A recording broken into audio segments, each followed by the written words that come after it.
Assalamualaikum warahmatullahi wabarakatuh. Nama saya Siti Maryam dengan NPM 0651241130 dari kelas E semester 4. Pada video kali ini saya akan menjelaskan tentang rangkaian kode Python pada prediksi tarif Uber di New York. Ada 10 tahapan penting mulai dari load dataset, mengatasi missing value sama outliers, dan melakukan visualisasi IDE serta mengevaluasi 3 model machine learning terbaik yang akan dilatih. Langsung saja kita mulai. Kita mulai dari tahap pertama. Yang pertama itu ada import library. Jadi library yang kita pakai ini nanti akan digunakan. Yang pertama ada library pandas, itu buat membaca dataset, buat memanipulasi data sama ngolah data frame. Terus yang keduanya ada NumPy, itu tuh buat operasi matematika sama nanti pengolahan matriks sama array numerik. Terus di sini ada library matplotlib, pyplot sama seaborn, itu tuh buat visualisasi nanti kayak bikin grafik gitu. Terus di sini ada format import, itu tuh library matematika karena nanti kita ngitung jarak matematis antar koordinat make rumus yang Haversine, jadi si library matematikanya dipanggil. Sama import si radian, cos sama yang lainnya gitu. Terus di sini ada from scalene model selection, import trend test split, itu buat misahin data. Jadi ada dua bagian. Yang pertama data latihan, itu tuh namanya data train. Yang kedua itu data pengujian, namanya data testing. Terus yang selanjutnya ada scalene preprocessing, standard scalar, itu buat nyamain fitur numeriknya nanti supaya nggak bias. Terus di sini ada tiga algoritma machine learning yang nanti diuji sama dibandingin. Yang pertama itu linear regression, terus random forest regressor sama XGB regressor. Terus di sini ada from scalene metric import, mean squared error R2 score, itu buat ngukur nanti seberapa akurat sih performa modelnya nanti yang udah dilatih. Terus di sini ada import warning, itu nanti kalau misalnya kita run, nanti outputnya itu bakalan bersih gitu, gak ada pesan-pesan yang gak penting, peringatan dari sistemnya itu. Kalau misalkan semuanya udah berhasil ke upload, misal kita klik run, itu nanti akan muncul library berhasil diimport seperti di sini, library berhasil diimport. Sekarang kita lanjut ke tahap kedua. Di sini namanya load dataset. Jadi kita masukin si data yang udah kita ambil, cari. Di sini pastikan file data Uber New York CSV sudah diupload ke dalam runtime Google Colab sebelum menjalankan sel ini. Nah, di sini kita udah masukin data Uber New York-nya ke file. Terus di sini ada fungsi pdread CSV, data Uber New York CSV. Jadi pdread ini fungsi buat ngebaca dataset yang udah kita masukin ke dalam file. Terus jadi kita nulis nama data setnya. Di sini kan data Uber New York CSV. Terus di sini selanjutnya print ukuran dataset. Jadi di outputnya nanti ada ukuran datasetnya. Ukuran datasetnya 35.725 baris sama 9 kolom. Terus ini fungsi yang dfhead itu buat nampilin 5 data pertama. Nah, di sini. Terus selanjutnya di sini ada fungsi buat nampilin info dataset. Ininya df, fungsinya itu df info. Sama selanjutnya di sini ada df describe, itu buat statistika deskriptif, kayak nampilin ini yang info, kayak ini nama kolomnya sama data tipe datanya. sama memori yang dipakainya. Terus di sini ada statistika deskriptifnya buat nampilin kayak rata-rata, min, max gitu, sama standar deviasinya di data kita. Terus di tahap yang ketiga ini ada data preprocessing sama cleaning. Di sini di tahap 3 ini kita yang pertama bakal ngehapus kolom yang gak dipakai. Di sini ada 2 kolom yang bakalan dihapus pakai fungsi df drop. Yang kolom yang pertama itu unnamed, 0 sama key. Jadi nanti kalau misalkan udah kehapus, kalau misalkan kita run bakal nampilin kata kolom unnamed, 0 dan key dihapus. Terus nanti kita tampilin outputnya. Terus di sini ada handle missing values. Di sini itu buat nyari tahu ada data yang kosong atau ada yang belum diisi pakai fungsinya df is null sum. Terus kalau misalkan ada data yang belum diisi atau kosong itu bakal dihapus di sini pakai fungsinya df drop. Nah, nanti kalau udah dihapus terus kita run nanti datanya kehapus bakal nampilin missing value dihapus, sisa data barisnya sisa berapa. Terus yang selanjutnya ada konversi tipe data datetime. Jadi di sini di kolom pickup datetime itu tadinya tipe datanya cuman string biasa, tapi diubah jadi tipe datanya tuh khusus pakai fungsi pd to datetime. Jadi nanti keubah, terus nanti itu dikonversi namanya. Terus kalau udah nanti di run bakal muncul kata-kata kolom pickup datetime berhasil dikonversi. Terus di sini kita buat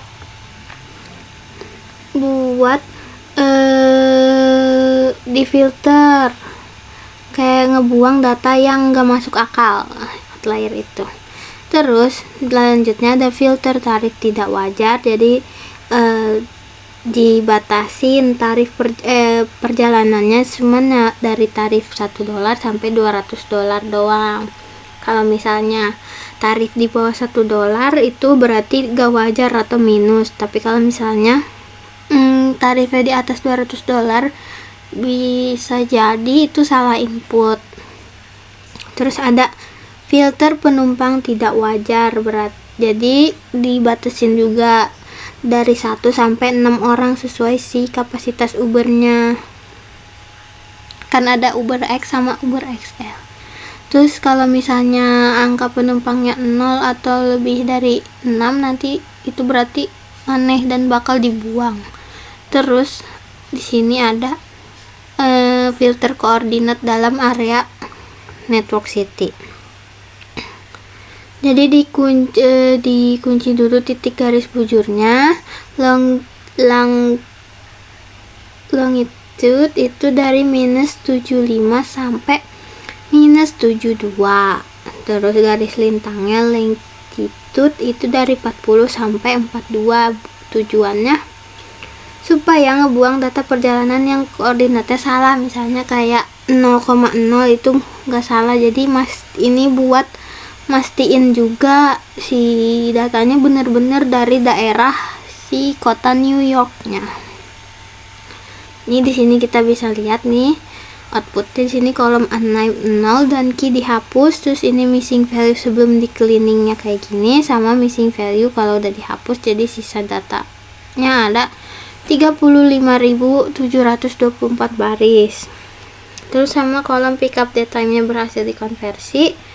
Terus di sini ada distribusi fair amount sebelum di cleaning, sama setelah handling outlier jadi ada 34.881 baris. Lanjut ke tahap 4, ada feature engineering. Ekstraksi fitur dari komponen datetime sama perhitungan jarak perjalanan menggunakan rumus Haber-Sein.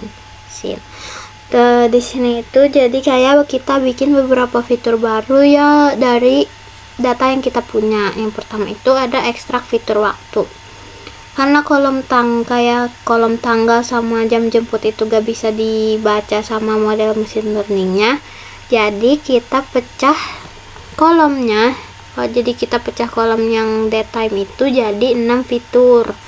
Ada hour itu buat ngambil jam perjalanannya, the day itu buat tanggal, month itu buat bulan, year itu buat tahun, sama day of week itu satu hari dalam seminggu. Jadi angka 0 itu mewakili Senin, sama angka 6 itu mewakili minggu.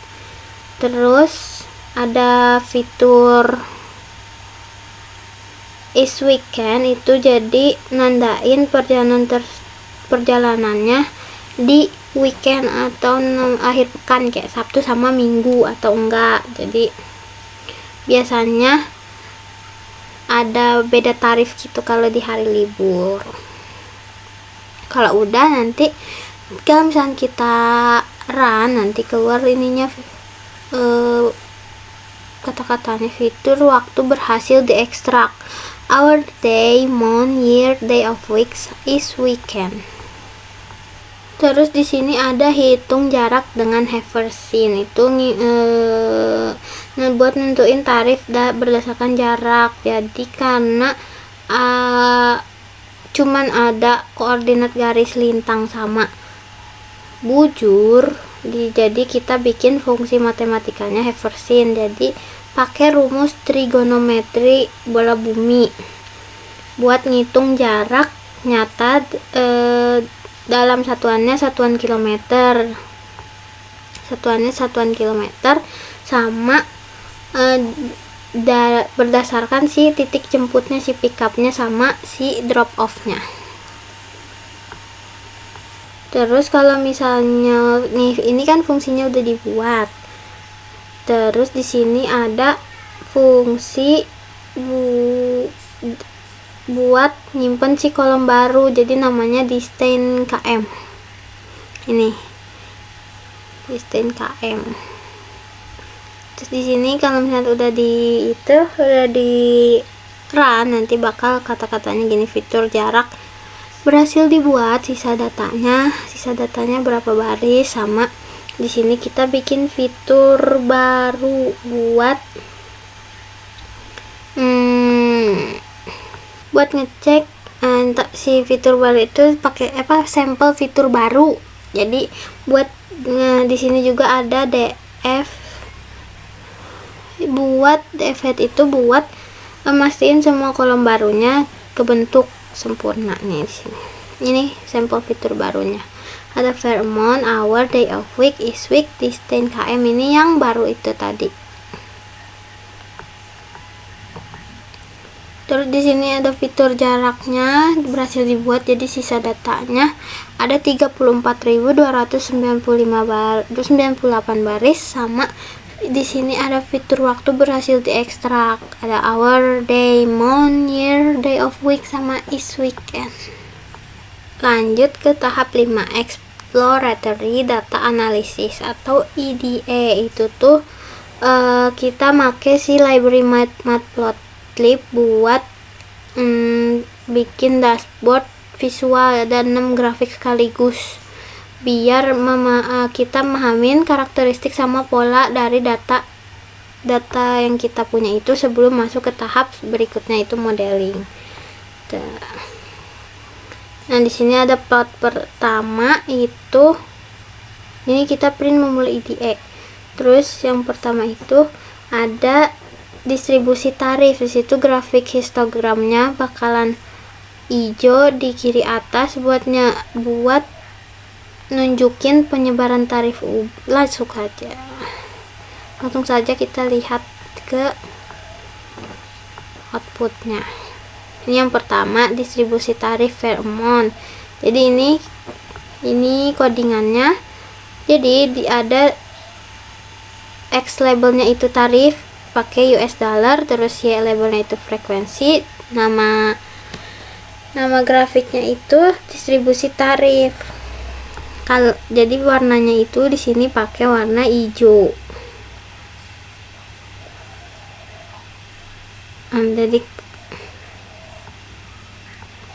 Jadi di sini bisa kita lihat mayoritas tarif perjalanan itu numpuk di angka yang relatif murah di sini.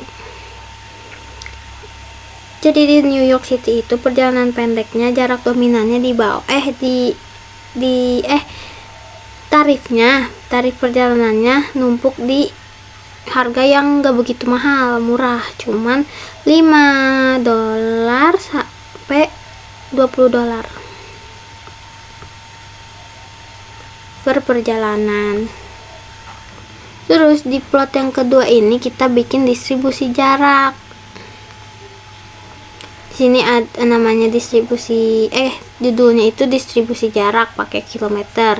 Terus X labelnya itu jaraknya pakai kilometer, sama Y labelnya frekuensi. Yang ini.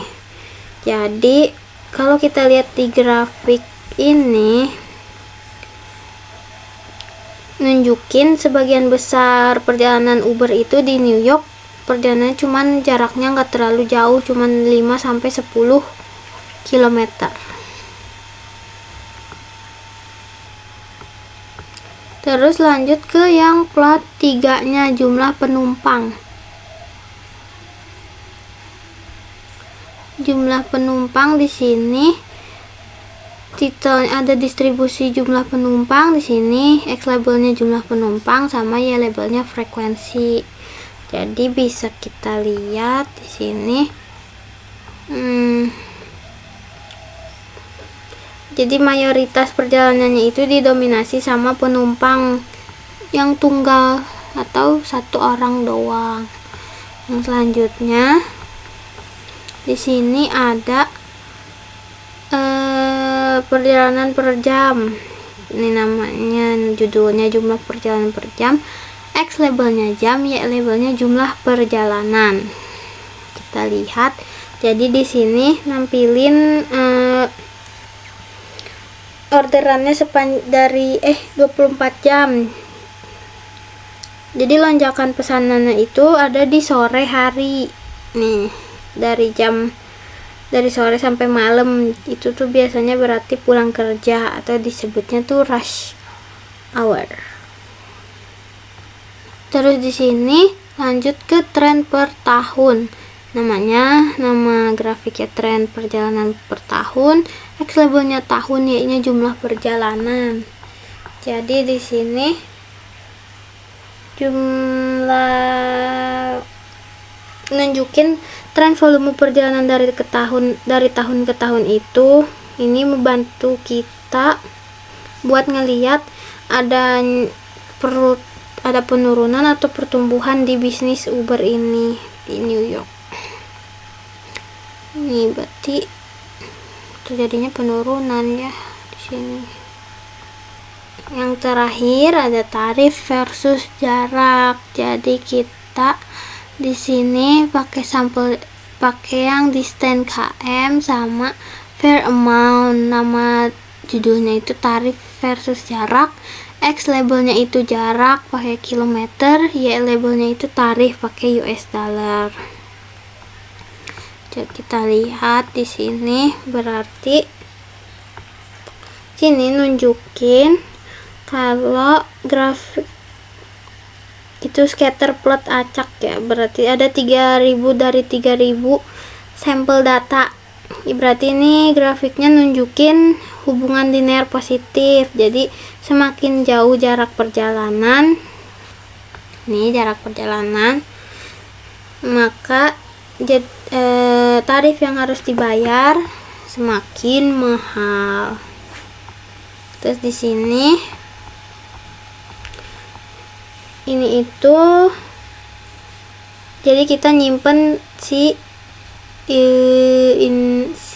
grafik ini semuanya dalam bentuk PNG, namanya Uber underscore IDE. Terus nanti disimpan sebagai Uber IDE PNG. Lanjut ke persiapan data buat modeling. Di sini ada misahin fitur X sama target Y, terus data splitting 20 2080 sama feature scaling itu. Jadi kita mulai yang pertama itu pilih fitur. Jadi di sini nih di tahap ini sebelum datanya dilatih sama algoritma machine learning ada 3 langkahnya. Yang pertama itu pilih fitur, itu menggunakan, jadi di sini ada beberapa kolom. Jadi ada distance km, passenger count, hour, day, month, year, day of week, is weekend, pick up longitude, pick up latitude, drop off longitude, drop off latitude. Terus jadinya kolom-kolomnya disimpan ke variabel x. Terus nanti yang si variabel targetnya diisi sama pheromone nih.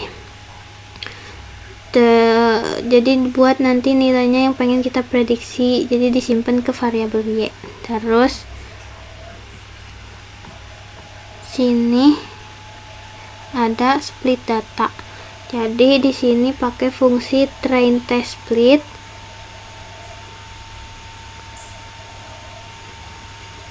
Train test split buat bagi datasetnya jadi 2 bagian. 80% nya itu buat X train yang sama Y train buat data latih yang tadi kita jelasin di import yang library-nya. Sama 20% nya itu buat X test sama Y test. Tadi X train sama Y train, ini X test sama Y test. Buat nanti jadi data uji buat ngevaluasi si modelnya. Terus di sini ada random state sama dengan 42 itu buat nanti hasil pembagian datanya konsisten kalau si programnya dijalankan. Nanti di outputnya bakal keluar data split trainnya berapa, tesnya berapa. Terus yang selanjutnya ada scaling. Di sini tuh pakai feature scaling. Itu tuh fiturnya jadi koordinat sama jarak punya skala angka yang beda jauh. Jadi nggak bakal disamain skalanya. Jadi algoritma kayak linear regression biasanya bakal bias sama nganggep fitur dengan angka besar itu lebih penting.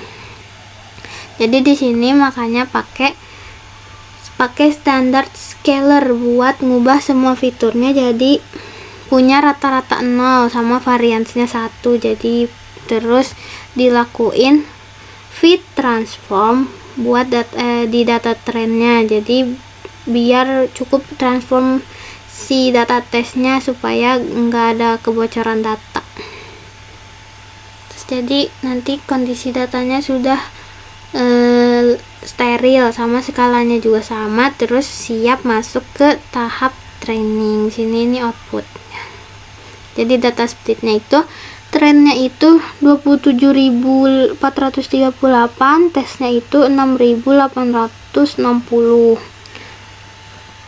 Terus di sini ukuran X-nya 34.298 sama ininya 12. Terus di sini ya kalau udah selesai semua, scaling selesai dengan standar scaler. Nah, terus di sini di tahap 7 ini namanya modeling. Jadi di sini kita ngelatih 3 algoritma regresi yang beda, ada linear regression, random forest, sama XGBoost. Yang pertama itu kita linear regression. Algoritma linear regression. Jadi di algoritma yang ini itu kerjanya nyari garis lurus terbaik buat ngehubungin antar fitur yang kita punya sama tarif si Ubernya. Tapi karena model ini sensitif, jadi di perbedaan skala angka, jadi yang dimasukkan itu data yang sudah di scaling sebelumnya sama model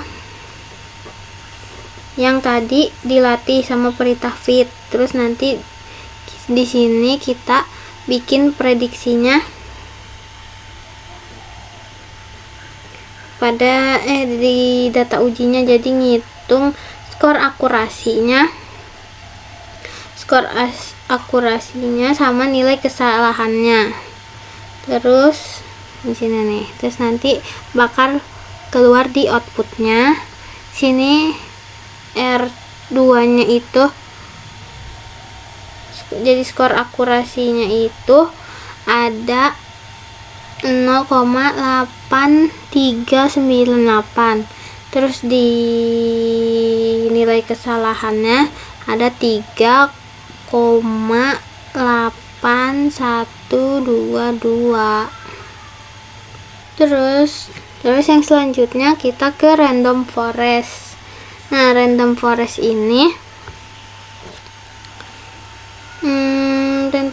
ini ini itu algoritma berbasis kumpulan pohon. Jadi ngatur kita pertama atur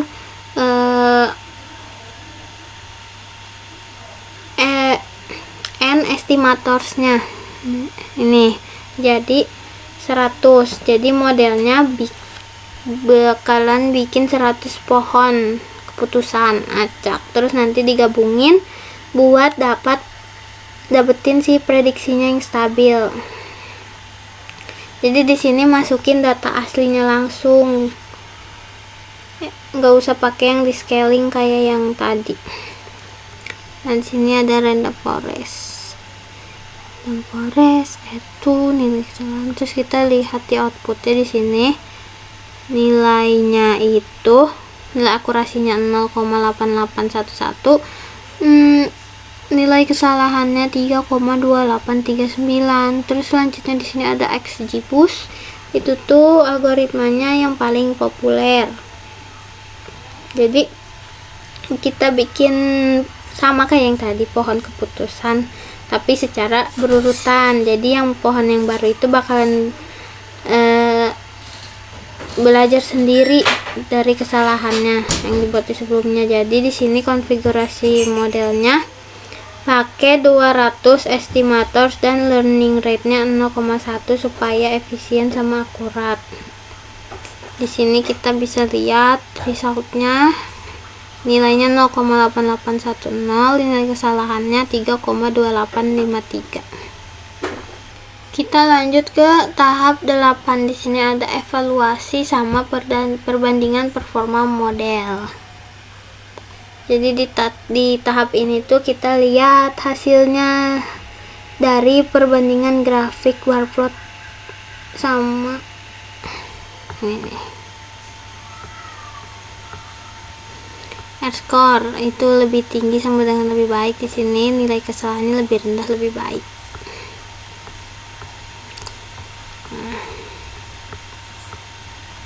Jadi di sini kita mulai dari ini itu maksudnya kita bikin pembatas karakter sebanyak 55 kali, terus nyetak judul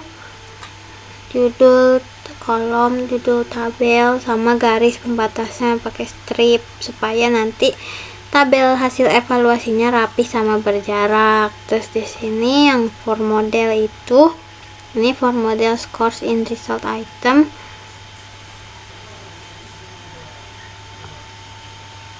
Itu nanti programnya bikin bongkar dictionary resultnya yang tadi udah kita isi di tahap 7.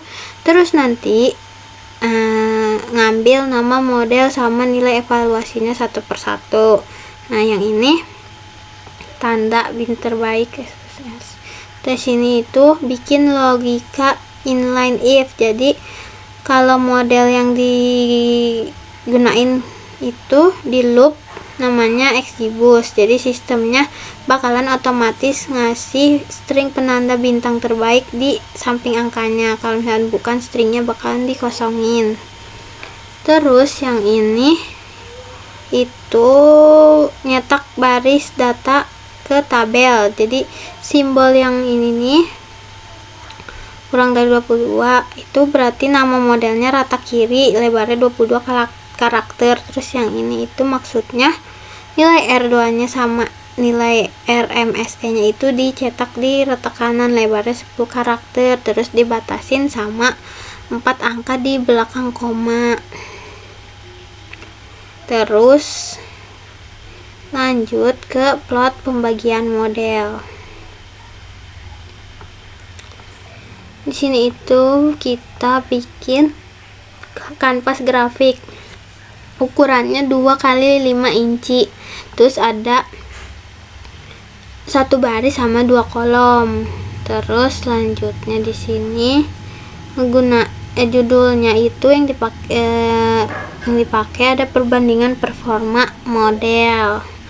Terus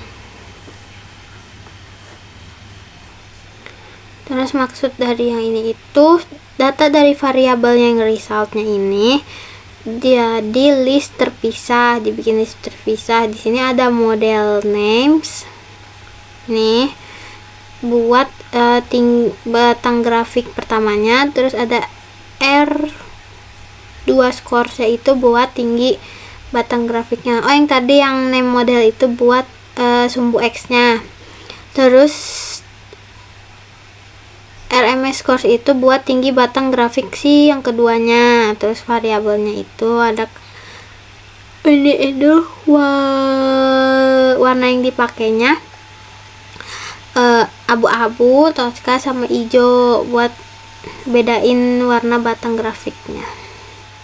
Terus di sini bikin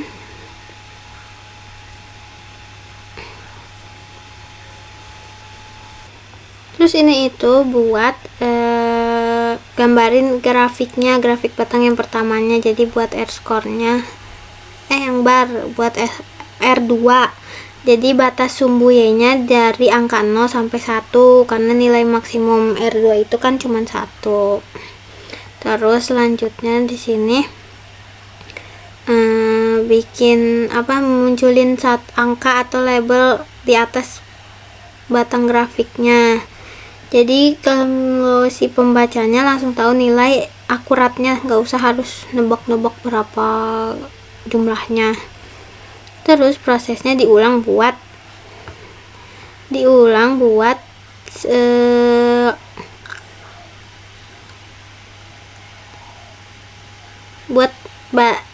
diagram batang yang kedua. Terus PLT tight layout itu fungsinya buat ngatur jarak antar grafik secara otomatis supaya teks atau judulnya nggak bertabrakan. Terus PLT Save itu buat ngekspor sama nyimpan hasil visualisasinya jadi file gambar fisik. Nah, di sini kita jadi format filenya jadi PNG. Terus terakhirnya kita kalau ngeran bakalan muncul plot perbandingan disimpan sebagai ini. Jadi di sini bisa kita lihat.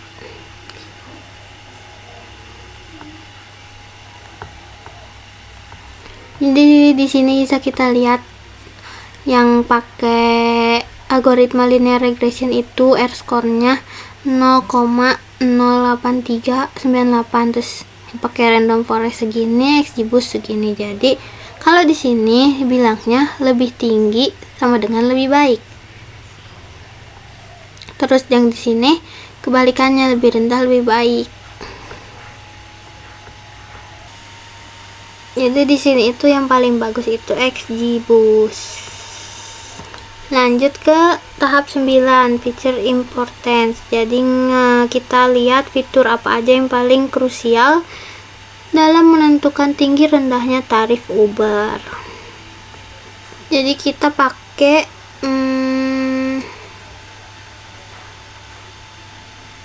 sini pakai grafik batang horizontal, pakai propertinya itu xgb.feature_importance sama itu tuh propertinya buat ngitung kontribusi relatif dari setiap fitur yang ada di data kita. Terus lanjut ke analisisnya. Nih. Di sini judulnya Feature Important XGBoost. Ukuran fontnya itu 14, terus si font ini bold. Di sini X labelnya itu fitur, ya labelnya itu important score, sama X sticknya ini layout. Terus nanti kalau mau di save jadinya jadi PNG. Kalau udah di run bakal muncul plot feature importance, bakal disimpan sebagai Uber feature importance. Sama di sini kita bakal kalau ngeran bakal munculin fitur yang paling berpengaruh.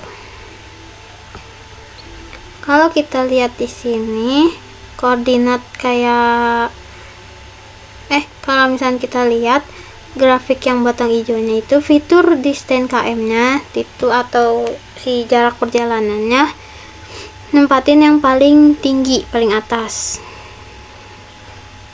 Jadi faktor penentunya itu paling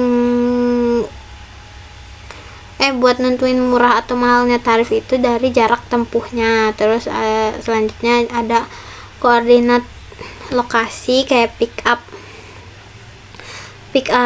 latitude, pick up longitude, serta koordinat tujuannya. Itu buktiin kalau faktor geografis kayak wilayah asal sama tujuan itu masuk ke zona yang macet atau rawan surge pricing. Jadi bisa nentuin juga tuh tarifnya dari situ mau bakalan mahal atau murah. Terus kayak fitur yang penumpang sama yang lainnya itu di bawah karena nggak se ekstrim yang lokasi sama jarak. Nih. Jadi yang paling berpengaruh ini distance km. Lanjut ke tahap 10, simulasi prediksi tarif baru. Di sini nguji model terbaik XGBoost pakai data perjalanan baru. Jadi kita masukin. Jadi di sini itu kita bikin contoh prediksi tarif yang baru. Jadi jaraknya itu 5,2 km, jumlah penumpangnya 2 orang. Terus waktu penjemputannya itu jam 7. Ini itu maksudnya jam 7 malam. Nah, harinya itu tanggal 15 bulan 6 tahun 2015. Nah, di sini titik koordinatnya bakal disimulasiin dari area Midtown ke Lower East Side di New York. Nah, di sini itu juga ada koordinatnya kan. Itu tuh berarti daerah lokasinya lokasi Midtown ke Lower East Side. Terus di sini prediksi tarifnya berapa nanti bakal keluar di outputnya. Terus kalau udah kita run di sini bakal keluar jaraknya 5,2 km, penumpangnya 2 orang, jam jemputnya jam 7, itu hari Senin. Terus lokasinya yang tadi dibilang Midtown sama Lower East Side, itu berarti prediksi tarifnya $21,25. Jadi udah jelas ya ini pakai yang algoritma XGBoost itu bisa. Jadi semua tahapannya sudah selesai. Kesimpulannya, bisa kita lihat bahwa jarak dan faktor lokasi geografis memegang peranan paling penting untuk menentukan tarif perjalanan. Demikian video penjelasan saya, kurang lebihnya mohon maaf. Wassalamualaikum warahmatullahi wabarakatuh.